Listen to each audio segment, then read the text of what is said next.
Mel, among other things, is the administrator of Tassie Fire's We Can Help.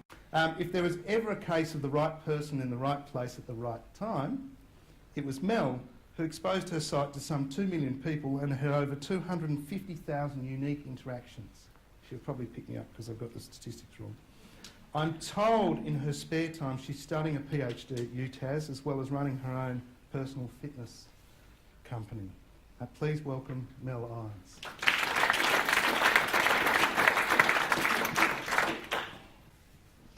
Thanks for coming, everyone, tonight, and I hope that you learn something useful. I already have learnt quite a fair bit of useful stuff. So I call myself a bit of a social media numpty or a bit of an amateur, and I was one of the last of my friends to get on Facebook, and I only really got on Twitter this year, and I'm one of the new LinkedIn people as of this year. So I wouldn't say I've been against social media, but I never really understood the benefits of it. I preferred a good old face-to-face conversation rather than doing stuff online. But then in January, being stuck at home babysitting and seeing all this stuff online about the bushfires and wondering how I could help and seeing the way I could help from my couch has transformed my opinion of social media 100%. So my background is I'm a professional bossy person. That's what I do. I'm bossy for my job. I'm a gym instructor and teach fitness classes, so I'm used to moving a lot of people and communicating well. And I'm doing a psychology PhD, so I have a really good understanding, I think, of how people work and a lot of the theory behind how to make people do stuff without them realising that you're making them do stuff. So I guess my skills kind of were useful in January. So started that page and it's absolutely exploded, and I found myself in this really amazing position now of actually kind of knowing what I'm talking about when it comes to social media and crisis communication and disaster resilience and things like that. So what I'm hoping to do is to actually be able to talk on the subject of social media in a crisis, not only from having experienced it and done it myself as a normal citizen, but also from an academic research point of view. I think that's a nice combination that I guess not that many people have. Mel, to me, trust was the part of Tassie Fire's We Can Help that really made it successful. It's really the cornerstone, really, of what we're talking about tonight, and the cornerstone of what you did. How did you manage it? How did you manage the expectations on the site to deliver such a high standard of reliability and credibility and belief? Because as we all know, not everything people put on social media is generally the full quip. And in such a rapidly changing platform like Facebook, how do you know who to trust? How does it work? So the first thing that worked really well in my favour is that before I'd even clicked the button to create the page, I was on the phone to ABC local radio saying, I'm making the page. Yep. And the producer didn't hesitate, he just put me straight on the air with Helen Shield and they spoke about it. So the very first time that the public heard about the page was through the ABC. The second thing that happened that worked really well in my favour was the Mercury put me up as their banner for the first sort of week of the fires. So a lot of the referrals to my page came through the Mercury website. So people sort of say, oh, you know, what a fluke, you made the page work. Yes, some things were really lucky, but I was also using my judgment and my critical thinking every second of every day and night. So there were some posts I just had to trust my gut instinct that this person didn't seem quite right, or what they were saying was opposite to what I'd already heard, so I would just quietly let that one pass. And I spent a lot of time asking for the very first source. So 3 or 4 people were telling me something about a missing person or a house or something. I wouldn't post it until I could actually get onto the first person and speak to someone who was actually down on the other side of the roadblock, and whenever I could I was trying to get the first source. And then the next thing that was happening was that I was trying, in the first 3 or 4 days, just trying to connect with, I just sort of call them the top of the top at every group. So I tried to get the main connection I could at the Salvos, the Red Cross, the SES, police, fire service. For some of them it took a few days for me to sort of get to them, and some of them I didn't get to them at all.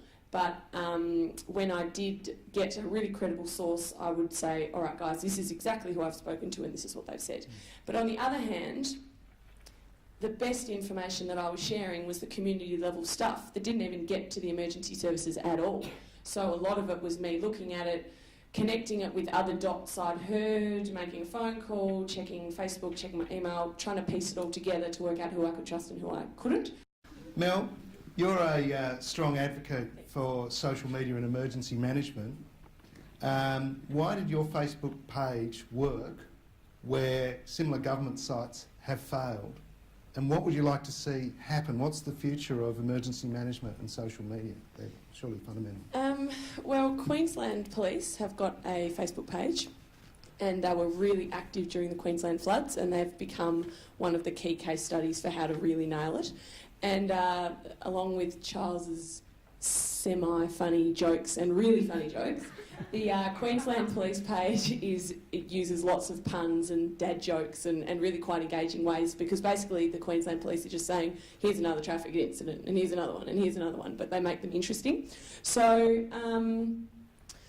most other disasters that I've looked at so far have focused on Twitter, because Twitter is so fast, and in other countries and even in other states, Twitter is big. It's not big in Tassie, and it's really interesting because I think, from what you were telling me when we first started talking about all this, even last year only about 7% of Tasmanians were on Twitter. It's up to 12. And it's up to 12, so it's interesting. Growing. It's stronger in the south and the northwest, but weak in the north. So, yeah. So it's definitely growing on people on Twitter. So my natural reaction was to use Facebook because I wanted to create a bit of an ongoing network, a bit of a community of people.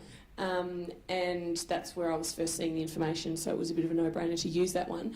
The Tas Police Facebook page has really taken off, and they're doing a really good job, and they've got the two media women at Tas Police are doing a great job with that, and I think they've got a really comprehensive social media policy about what they do and they do not post, and they've banned a whole lot of people, and there's certain words you can't post, and you can't do, like you can't call Gagebrook Gagey, and you can't call Bridgewater Bridgie. If you do a post with those things in it, it doesn't come up, so it's very strict. Tas Fire Service, I'm in Mike Brown's ear a little bit about the Tas Fire Service Facebook page, because it's just an automated RSS feed that's almost impossible to understand. And they've already got 16,000 people following it, so that's an amazing start. But I've had lots of conversations with a lot of the younger members of the TFS who are all over social media, can see the benefits, but it's one of those things that the risk at the moment of going in that space is quite scary for a service like that. Just quickly, in sort of 20 seconds, what's the best single piece of advice you could give people with social media? Well, I hope not too many of you are planning on setting up a disaster website and Facebook page. But I would say definitely be innovative and do something different, but talk to the people that are already doing it, because they will give you some amazing advice. So if you really like the work that Callan's doing, check out how he's doing it and actually talk to him about it. I think something I've experienced with the whole social media thing is that anyone in this space is really passionate about it, and surprisingly open about it as well. Not very protective about their thing. There's not that much sort of intellectual property crap that you get with a lot of academic stuff. So I've had amazing conversations with people all over the world who say, well, I've got part of the jigsaw puzzle, what's your part? Let's put them together. So if you're seeing something on social media you like the look of, if you actually contact that person, I'm willing to bet they're going to be really open and excited and passionate, because people just seem to be in this area.